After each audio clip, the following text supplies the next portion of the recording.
Fluid, जो हम लोग पीछे क्या किए थे, कुछ टॉपिक के बाद में इसको छोड़ दिए थे। ठीक, आज उसी का आगे क्या करेंगे, हम लोग कंटिन्यू करेंगे।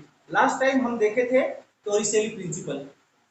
ठीक, उसका आगे आती है हमारा वेंचुरी मीटर। समझिएगा वेंचुरी मीटर क्या है उसको, कि मान के चलिए हम लोग का इंडिया, इसमें हम लोग का ऑयल नहीं बनता है, पेट्रोलियम पदार्थ नहीं बनती है। हमको अदर्स कंट्री से क्या करना होता है, पेट्रोल को एक्सपोर्ट करना होता है, मंगाना पड़ता है। समझ में आ गया?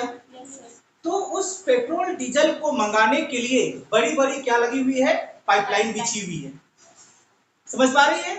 और पाइप के द्वारा पेट्रोलियम पदार्थ हमारा दूसरा कंट्री से कहां पे आती है, इंडिया पे आती है।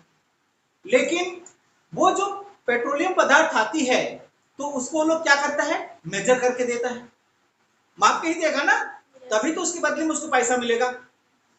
तो उसको मेजर कैसे करेगा उतना बड़ा अमाउंट को, उतना बड़ा क्वांटिटी को? लीटर में तो हम मेजर कर नहीं सकते हैं। तो उसको मेजर करने के लिए उस पाइप में ही क्या लगा दिया जाता है, वेंचुरी मीटर को लगा दिया जाता है। समझ में आ गया? अब वहां से क्या फ्लो हो रहा है, आपका लिक्विड फ्लो हो रहा है, यानी कि पेट्रोलियम पदार्थ फ्लो हो रहा है। जितना फ्लो हो रहा है वहां पे उसका वॉल्यूम को क्या करते जा रहा है, वो बताते जा रहा है, मेजर करते जा रहा है। समझ पा रही है? इस तरह से किसी भी फ्लोइंग लिक्विड को जिस इंस्ट्रूमेंट से हम क्या करते हैं, मेजर करते हैं, क्या कहलाती है, वेंचुरी मीटर कहलाता है। बात समझ में आया होगा? क्लियर? चलिए चलते हैं वेंचुरी मीटर की ओर। देखिए इसका डेफिनेशन लिखा हुआ है यहाँ पे, it is used for measurement of volume और वेलोसिटी ऑफ फ्लोइंग लिक्विड। कोई लिक्विड क्या कर रहा हो, बह रहा हो, तो उसका वेलोसिटी को मेजर कर सकता है और उसका वॉल्यूम को भी क्या कर सकता है, मेजर कर सकता है। क्या कहलाती है, वेंचुरी मीटर कहलाता है। क्लियर होती है बात यहाँ पे? चलिए आगे थोड़ा सा ध्यान दीजिएगा। It is work on the base of Bernoulli's principle. ये किसके आधार पे काम करती है, बर्नौली के प्रिंसिपल के आधार पे काम करती है। और बर्नौली के प्रिंसिपल के आधार पे काम करती है तो हम जानते हैं, मान के चलिए कि ये हमारा क्या है, ये पाइप है। ठीक, ये पाइप है और ये भाग इधर का क्या हो गया, इनपुट। यहां से जितनी भी हमारा क्या हो रहा है, इनपुट हो रहा है, उतना यहाँ पे क्या होना चाहिए, आउटपुट होना चाहिए। यही होता है आपका बर्नौलीज प्रिंसिपल, यानी कि इनपुट इक्वल टू आउटपुट। यही बताता है हमारा बर्नौलीज का थ्योरम। थ्योरम बोलिए या प्रिंसिपल बोलिए, एक ही चीज होता है। ठीक, हो गया? बर्नौलीज का जो हम लोग एप्लीकेशन पढ़े थे, उस एप्लीकेशन में आपको यह जानकारी जरूर मिली होगी कि जब वेलोसिटी बढ़ती है तो प्रेशर क्या होता है, घटती है। जानते हैं ना? जब हम प्रेशर को बढ़ा देते हैं तो वेलोसिटी को घटाना होता है। समझ पा रही है? तो चलिए इसका मैकेनिज्म की ओर चलते हैं, वेंचुरी मीटर का मैकेनिज्म की ओर। ठीक, समझिएगा।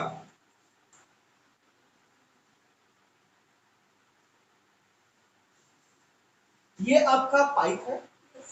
ठीक, इस पाइप को बीच में हम क्या कर देते हैं, पतला कर देते हैं। ये देखिए इस तरह से।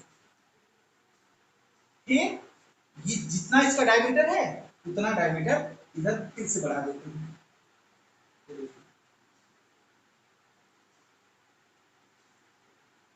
पाइप है ये, बीच में इसका क्रॉस सेक्शनल एरिया को क्या कर दिए हम, पतला कर दिए। अब समझिएगा कि जब हम यहां से लिक्विड को क्या कराएंगे, इंटर कराएंगे। समझ पा रही है? सपोज दैट जब हम लिक्विड को क्या कराएं, इंटर कराएं, तब इस टर्मिनल का यानी कि इनपुट का वेलोसिटी μ1 मान लेते हैं। समझ पा रही है? यहां का प्रेशर को क्या मान लेते हैं, P1 मान लेते हैं। और यहाँ का जो क्रॉस सेक्शनल एरिया है, ये भाग क्या कहलाएगा आपका? Cross sectional area. इसको हम मान लेते हैं A1। क्लियर? अब जब ये वेलोसिटी यहाँ पे पहुंचेगी तो इसका क्रॉस सेक्शनल एरिया यहाँ पे क्या हो रहा है? घट रहा है। घटने की वजह से यहाँ पे वेलोसिटी क्या हो जाएगी? घटेगी या बढ़ेगी? बताइए। यहाँ पे आपका पानी यानी कि लिक्विड इंटर हो रहा है ये क्रॉस सेक्शनल एरिया से। बर्नौलिस का प्रिंसिपल क्या कहता है कि इनपुट इक्वल टू आउटपुट, जबकि यहाँ क्रॉस सेक्शनल एरिया क्या है? पतला है। तो यहाँ पे इस लिक्विड का वेलोसिटी को घटना होगा या बढ़ना होगा? बढ़ना होगा, तभी तो वो मैनेज कर पाएगा। नहीं समझ पाई? आया। इसी तरह से तो आपका पिचकारी काम करता है। नोजल उसका क्या होता है? पतला होता है। और इधर जो पानी को हम लोग इन कराते हैं वो मोटा होता है। पानी कम स्पीड के साथ में जाता है, लेकिन नोजल की जगह पे जाके क्या हो जाता है? उसका स्पीड बढ़ जाता है, क्योंकि जितना इन हो रहा है उसको उतना आउटपुट देना है कि नहीं? जितना स्पीड से निकलेगा तभी तो मैनेज कर पाएगा इनपुट इक्वल टू आउटपुट को। तो यहाँ पे इसका भी वेलोसिटी क्या होने वाली है? बढ़ने वाली है। ये बात समझ में आती है? तो यहाँ का क्रॉस सेक्शनल एरिया को हम क्या मान लेते हैं? A2 मान लेते हैं। प्रेशर को क्या मान लेते हैं? E2। और यहाँ का वॉल्यूम को मतलब वेलोसिटी को μ2 मान लेते हैं, क्योंकि सब बदलने वाला है। प्रेशर भी बदला, आपका वेलोसिटी ऑफ फ्लोइंग लिक्विड भी बदला और क्रॉस सेक्शनल एरिया भी बदला। चलिए, क्लियर? Yes sir. और इधर आपका आउटपुट हुआ, जितना इन हुआ उतना ही क्या हो गया? आउट।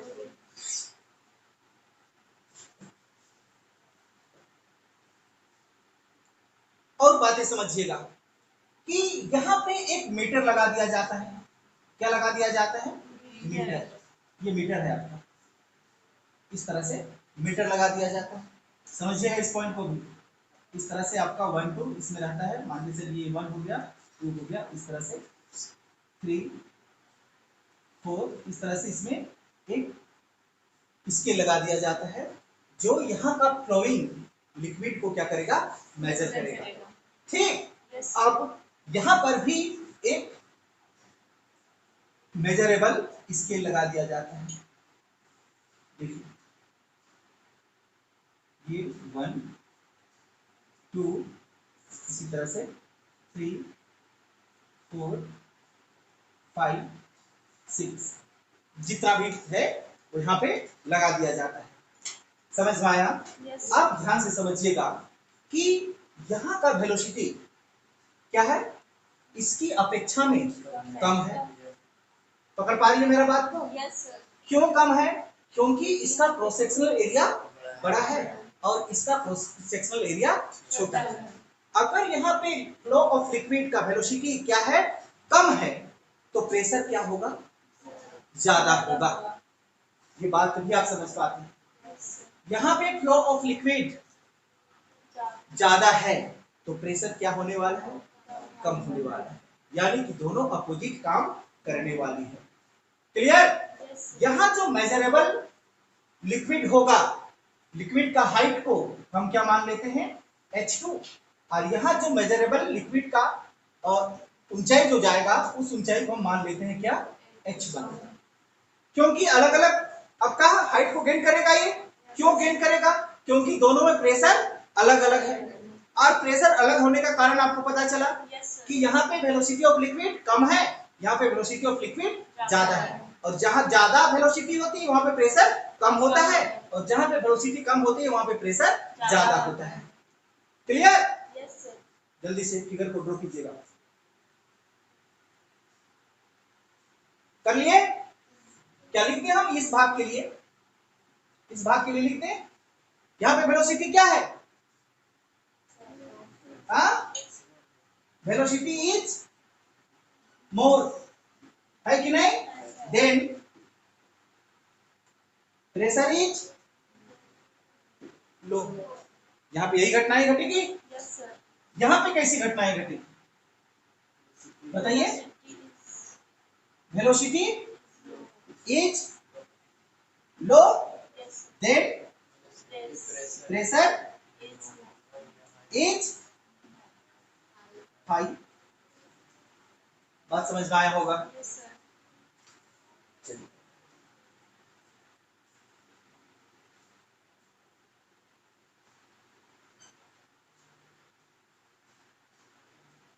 और एक कहानी समझिएगा। अगर हम ये दोनों का हाइट का डिफरेंस कैलकुलेट करना चाहें तो क्या हमको h मिल जाएगा? एक बार फिर से, यहाँ पे प्रेशर बना रहा है अलग अलग प्रेशर, यहाँ पे प्रेशर ज्यादा है, यहाँ पे प्रेशर कम है, तो लिक्विड का जो लेवल है वो भी क्या होगा? कम ज्यादा होगा। होगा कि नहीं होगा? तो अगर हम यहाँ पे एक्चुअल हाइट कैलकुलेट करना चाहें तो क्या करना होगा हमको? जो हाई H1 होगा या H2 जिसका लेवल क्या होगा? ऊंचा होगा, उसका कम लेवल से क्या करेंगे? घटा देंगे, तो हमको H1 में क्या निकल जाएगा? यहाँ पे H निकल जाएगा। बात पकड़ी होगी? ठीक, चलिए आगे इसका मैथमेटिकल कंक्लूजन में चलते हैं। Now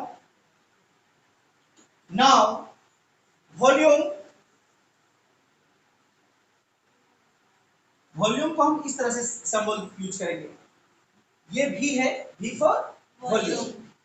flowing per second, flowing per second, एक सेकेंड में बहने वाला लिक्विड का वॉल्यूम। समझ पा रही बात? नहीं बहेगा एक सेकेंड में, बहेगा, कुछ ना कुछ तो जाएगा ही जाएगा एक सेकेंड में। उसी का वॉल्यूम को हम क्या मान लिए हैं? Volume V, flowing per second. एक सेकेंड में कितना हमारा लिक्विड फ्लो हो रहा है। ठीक, अकॉर्डिंग टू कंटिन्यूटी प्रिंसिपल,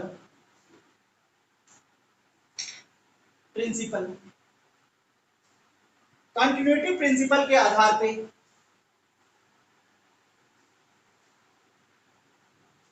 बात ध्यान समझिएगा। यहां का क्रॉस सेक्शनल एरिया A1 है कि नहीं? वेलोसिटी v1 इक्वल टू किसके बराबर? A2 ν2। क्यों ऐसा हुआ? क्योंकि हम जानते हैं इनपुट इक्वल टू आउटपुट। बात पकड़ में आया? हाँ, जल्दी कीजिए। और इसको हम तिरछा गुना करते हैं तो क्या मिलेगा हमको? ध्यान से समझिएगा।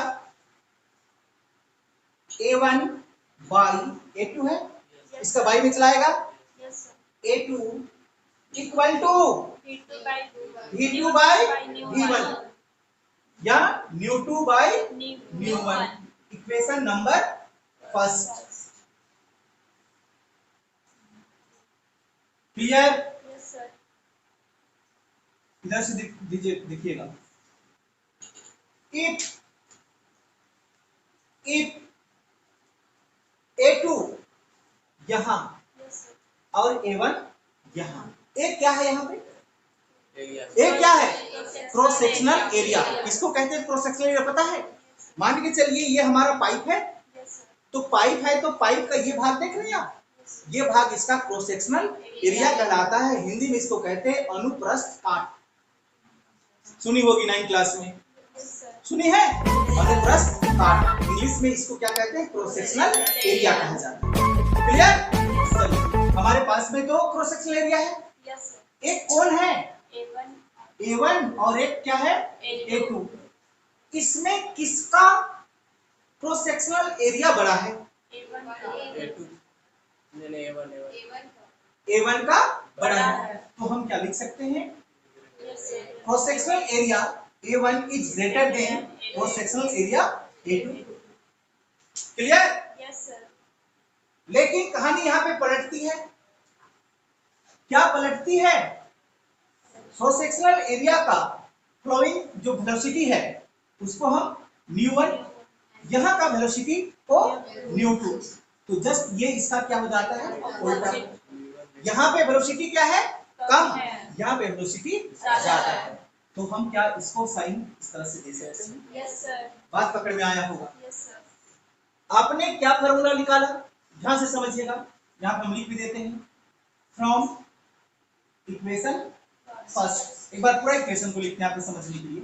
a1 by a2 equal to nu by nu है, और यहां से न्यू1 को बाहर निकालिए, जल्दी बताइए न्यू1 को बाहर निकाले, न्यू1 को बाहर निकाले, हाँ a2 इंटू न्यू2 बाई a1, ये फार्मूला हमारे सामने हाथ लगती है।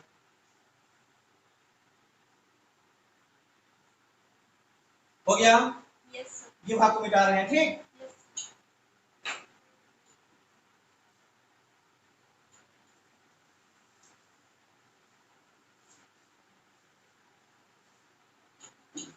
अकॉर्डिंग टू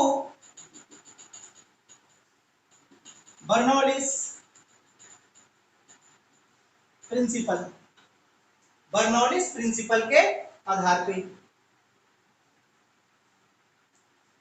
जो बातें हम पीछे पढ़ चुके हैं वो बातें याद तो है कि किसी भी लिक्विड को फ्लो कराने के लिए हमको कितनी प्रकार की एनर्जी लगती है, 3 प्रकार की। बताइए कौन कौन सा, प्रेशर एनर्जी, काइनेटिक एनर्जी और पोटेंशियल एनर्जी। ये बातें आपको याद होगा, और इसी के आधार पे हम लोग इनपुट इक्वल टू आउटपुट करते हैं। तो पहले इनपुट की बात करें, ठीक। तो 3 एनर्जी लगेगा हमारा। पहला एनर्जी क्या लगेगा, प्रेशर। तो प्रेशर के लिए क्या हम P1 लिख सकते हैं, फिर प्लस का साइन देंगे। दूसरा बताइए काइनेटिक एनर्जी 1/2 रो न्यू1 स्क्वायर। अब पोटेंशियल एनर्जी की बात करें, पोटेंशियल एनर्जी तो पाइप हमारा क्या है लेवल में है, तो पोटेंशियल एनर्जी दोनों का क्या होने वाला है, बराबर होने वाला है।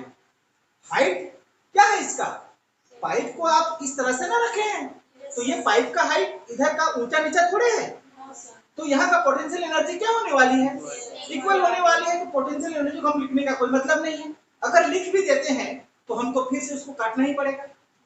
बात पकड़ी, क्यों, क्योंकि दोनों का पोटेंशियल एनर्जी क्या है, सेम है। क्यों सेम है, क्योंकि पाइप हमारा इस तरह से बिछा हुआ है।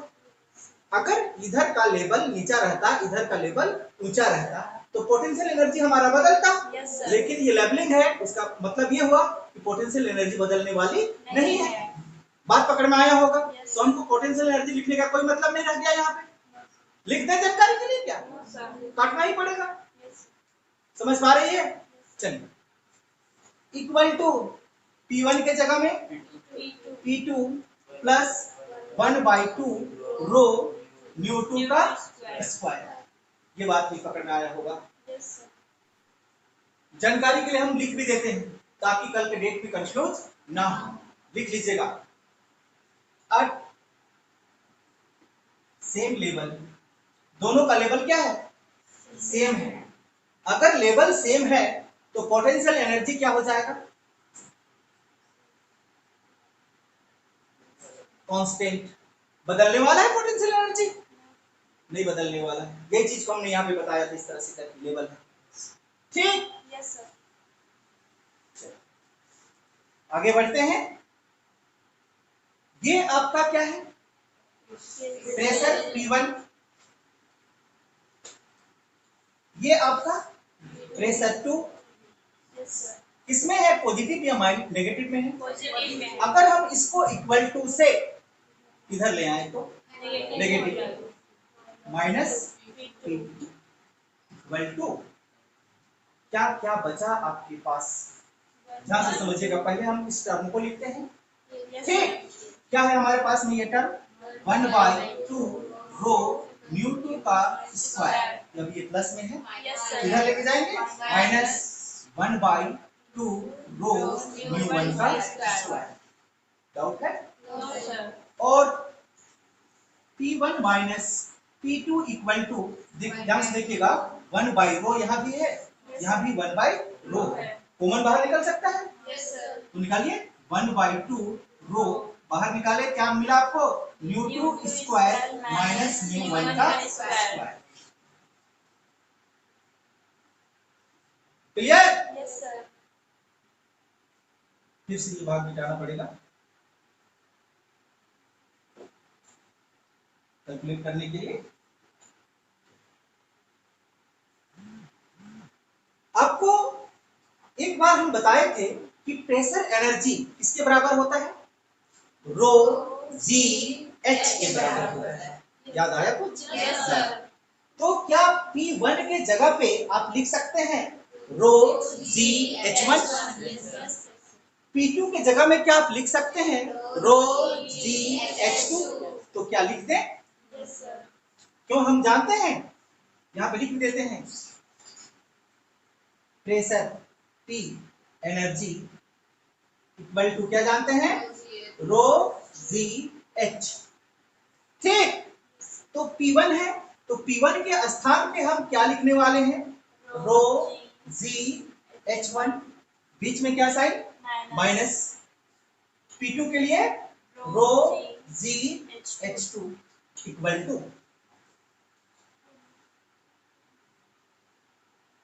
अब तो नहीं है आप लोगों को? No sir. कंफ्यूज है ये? इक्वल टू बताइए 1 by 2 rho nu 2 square minus nu 1 का स्क्वायर। ठीक, यस सर। अब और एक चीज यहाँ पे गौर कीजिए, रो जी यहाँ भी क्या है? रो जी। क्या ये भी कॉमन बाहर निकल सकता है? Yes sir. तो निकालिए कॉमन बाहर, क्या होगा हमारा? H1 minus H2 into rho g equal to 1 by 2 rho nu 2 square minus nu 1 का स्क्वायर। किसी को डाउट है? No sir. कॉमन आप इधर भी निकाल सकते हैं, इधर भी निकाल सकते हैं, कोई फर्क नहीं पड़ने वाला है।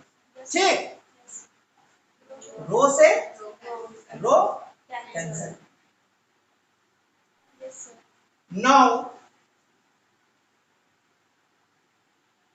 पुट द वैल्यू, क्या वैल्यू हम पुट करने वाले हैं?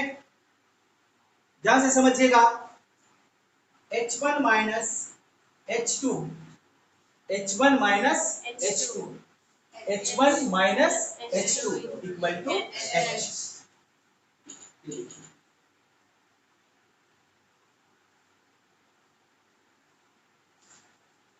हो गया?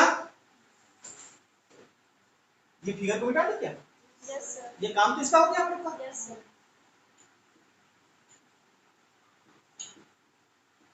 चलिए ध्यान दीजिएगा, अब H1 माइनस H2 के जगह में क्या आप H लिख सकते हैं यस सर। कि नहीं लिख सकते हैं? लिख सकते हैं। तो लिखिए H इक्वल टू ये G, क्या इसके साथ में क्रॉस मल्टीप्लाई हो सकता है? Yes sir. तो H इक्वल टू क्या लिखेंगे? 1 बाई 2G यस सर। लिखेंगे। Yes sir. और हमारे पास में क्या बचा ये भी बताइए। हाँ, न्यू 2 का स्क्वायर माइनस न्यू 1 का स्क्वायर। न्यू 2 का स्क्वायर माइनस न्यू 1 का स्क्वायर। दूसरा चीज तो नहीं ना बचा हुआ है? No sir. न्यू 2 का स्क्वायर माइनस न्यू 1 का स्क्वायर। आपने एक वैल्यू निकाला है क्या न्यू 1 का? ये देखिए है, yes sir. Putting the value of nu 1 in above equation, in above equation. बताइए वैल्यू पुट कर रहे हैं हम लोग। H equal to 1 by 2G into nu 2 square minus nu 1 है। क्या है? न्यू 2। अच्छा इसी को लिख देते हैं, चलिए क्या है हमारे पास में? A2 into nu 2 by A1। यहाँ पे ध्यान से देखिएगा, क्या है आपका? स्क्वायर, तो यहाँ पे क्या लगाएंगे? स्क्वायर। क्लियर? आगे चलिए, क्या होगा? h equal to 1/2g ν2 square minus, ये स्क्वायर तो सबके लिए है, क्या लिखेंगे a2 square ν2 square by a1 का स्क्वायर। अब यहां पे आपको कॉमन क्या दिखाई देता है, ν2 स्क्वायर, यहां भी क्या है आपका ν2 स्क्वायर, ये बाहर कॉमन निकल सकती है क्या? Yes sir. बाहर कॉमन निकाल देते हैं इसको, तो आपको क्या मिलने वाला है, h इक्वल टू, ध्यान दीजिएगा, ν2 स्क्वायर बाई 2g, यहां पे क्या बच गया 1 minus a2 square by a1 square. Doubt है? No sir. यहां से v2 स्क्वायर को बाहर निकाल दीजिए, और क्या है आपके पास में v2 का स्क्वायर, जल्दी बताइए, v2 स्क्वायर बाहर निकालेंगे क्या मिलेगा आपको, हाँ 2gh बाई, जल्दी 1 माइनस a2 बाई a1 का स्क्वायर, दोनों में स्क्वायर है तो हम बाहर एक ही बार में लगा सकते हैं क्या? Yes sir. कि नहीं लगा सकते हैं? लगा सकते हैं। बात पकड़ में आया? Yes sir. और ν2 इक्वल टू रूट लग जाएगा, यस सर। और क्या मिला हम लोगों को 2gh by 1 minus a2 by a1 का होल स्क्वायर।